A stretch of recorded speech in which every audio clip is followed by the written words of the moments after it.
I thought I was just attending another party.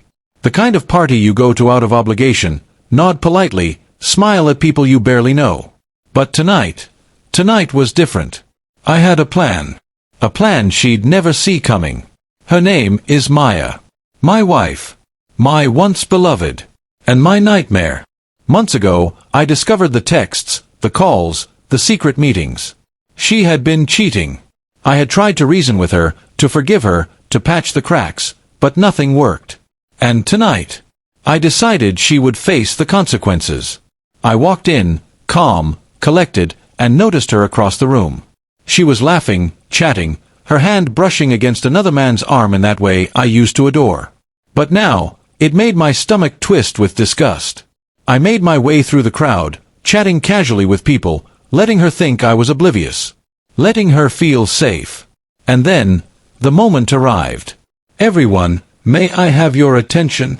I said, raising my voice just enough for heads to turn. She looked at me, puzzled, laughing nervously. "Mark, what are you?"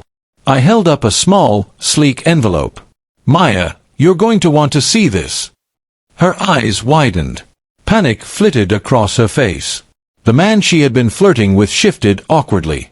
The laughter, the chatter, faded. I handed the envelope to the host.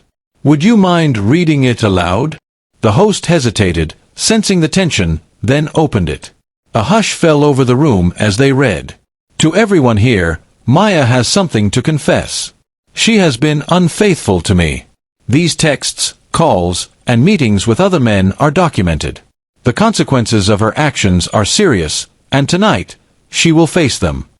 Maya's face went white. She opened her mouth, but no words came. I continued, voice calm, deliberate. "You wanted secrets, hidden meetings, lies. Tonight, you wanted to play games in front of people. Now, the world knows. You're not the perfect wife everyone thinks you are. You're just a liar." She stepped back, panic in her eyes. "Mark, wait. Please, I shook my head. "No. You had your chance. Months of betrayal, and tonight was supposed to be your fun little escape. But I've documented everything. Your lies, your affairs, they're all here." The room was silent. People were staring. Friends, colleagues, strangers, all witnesses to her unraveling. Her hands trembled, and she whispered, almost inaudibly, I didn't think you'd find out." I smiled faintly. Not cruelly. Not triumphantly. Just, calmly. "I did. I always do. And now you have to face it." She collapsed into a chair, sobbing, finally realizing that no charm, no tears, no explanations could erase what had been done.